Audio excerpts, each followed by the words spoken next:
Muhammad sallallohu alayhi va sallamning dunyoga kelishi. Rasululloh sallallohu alayhi va sallam milodning 570-yili fil voqeasidan 50 kun avval adolatpesha Eron shohi Noshiravon hukmronligining 40-yilida Robbil avval oyining 12-kuni dushanba tongi o'tmasdan Shab ibn Hoshimning xonadonida tug'ilganlar. Onasining ismi Omina edi. Garchi ba'zi tarixchi olimlar Rasululloh sallallohu alayhi va sallam tug'ilgan sanani 8-aprel 571-milodiy deb ko'rsatishsa-da, ul zotning tavalludlari 570-milodiy ekani haqiqatdir. Tarixi tarbiyada Rasulullohning tavalludi Noshiravon saltanatining 42-yiliga to'g'ri kelishi aytiladi. Noshiravon milodiy 530-yilda taxtga chiqib, 579-yilda vafot etganligi tarixdan ma'lum. Demak, Noshiravon vafot etganida Rasululloh sallallohu alayhi va sallamning 9 yoshlarida bo'lganlar. Misrlik hayotshunosi Rasululloh sallallohu alayhi va sallamning tug'ilgan sana Robbil avval oyining 12-kuni emas, 8-kuni ekanini aytadi. Albatta bu hisob barchaga ma'lum, haqiqatga mos kelmaydi. Rasululloh sallallohu alayhi va sallam dunyoga kelgan uy Makkada ancha taniqli bo'lgan. Shab ibn Hoshimning xonadoni edi. Keyinchalik Rasululloh sallallohu alayhi va sallam bu uyni amakkivachchasi Ukaylga beradi.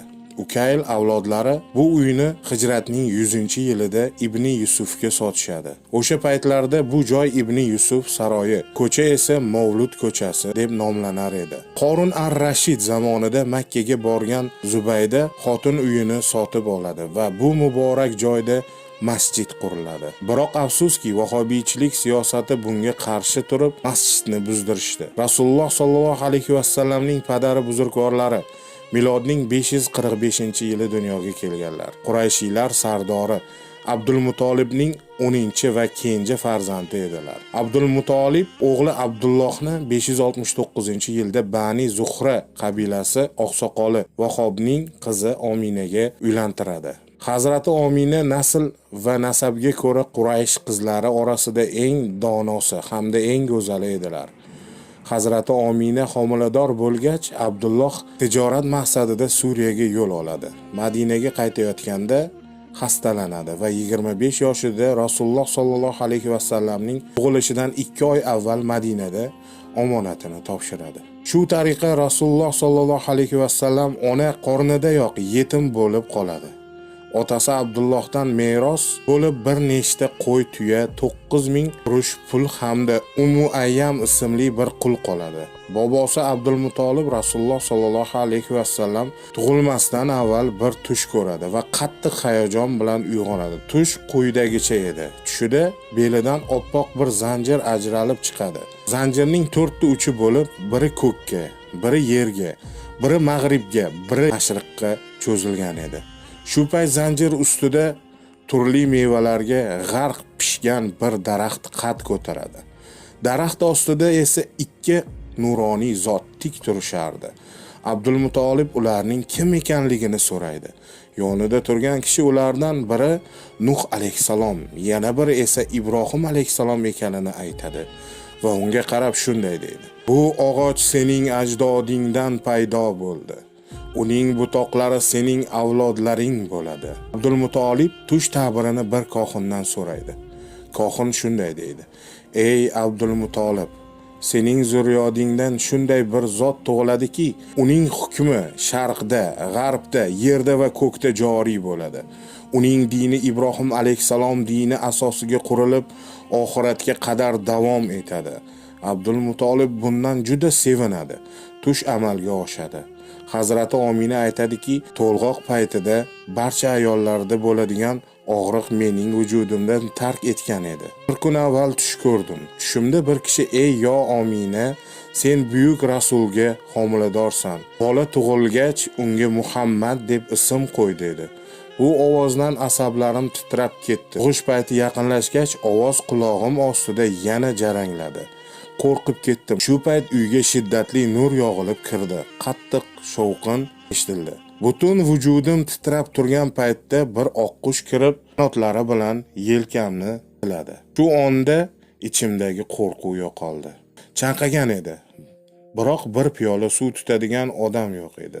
Shunda bir kishi kelib qo'limga bir kosada sut kabi oppoq oldanda totli sharbat tutqazdi. Sharbatni ichgach, vujudimdagi harorat o'rnini nur egalladi. Shu payt Muhammad dunyoga keldi. Yotog'im atrofida uzun bo'yli, nihoyat darajada go'zal, muloyim qizlar meni tabriklashardi. Abdulmutolib ertalabga yaqin masjidda haramda ibodat bilan mashg'ul edi. G'oyibdan bir sado buyuk rasulning dunyoga kelganlari xabarini bildirdi. Rasululloh sollallohu alayhi vasallam sunnatli tug'ilgan edi.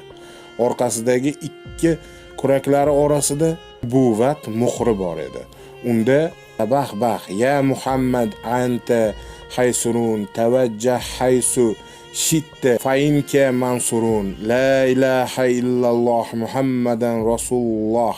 Farahlan ey Muhammad, sen buyuk arslon kabisan. Tavajjuh qilgan yeringda Allohdan hamisha ko'mak bor. Allohdan boshqa iloh yo'q.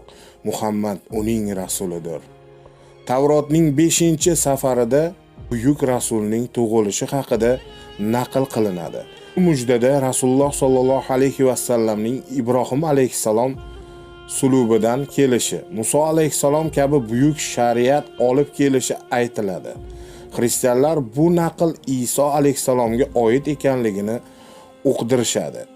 Holbuki Iso alayhisalom Muso alayhisalom kabi buyuk shariat mavjudga keltirmagan. Hatto Injilning 17-kirasida men Musoning shariatini tabdil etmoq uchun kelmadim deb xristianlar iddaosi puch ekanligini isbotlaydi. Ibrohim alayhisalom avlodidan bo'lgan haqiqiy shariat sohibi qasiz Muhammad alayhisalomdir. Injildagi paraglit so'zi Muhammad alayhisalomga oiddir. Kitobda bu xususda shunday deyiladi. Paraglit kelgan paytda mening nubuvvatimga shahodat keltiradi. Qur'oni Karimning Saf surasi 6-oyati karimasida Vaziqala Isa ibn Maryama ya bani Isroila inai rasulullohi ilaykum musaddiqon lima bayna yaddaya minat tavrati va mubashiran bi rasulin yatimin badis Muhammad. Eslang Iso binni Maryam, ey bani Isroil, albatta men Allohning sizlarga yuborgan payg'ambaridirman. Men o'zimdan oldingi Tavrotni tasdiqlaguvchi va o'zimdan keyingi keladigan Ahmad ismli bir payg'ambar haqida xushxabar berguvchi holda yuborildim degan edi. Paraglit so'zini Ahmad deb tarjima qilishadi va bu Qur'on haqiqatga muvofiq keladi.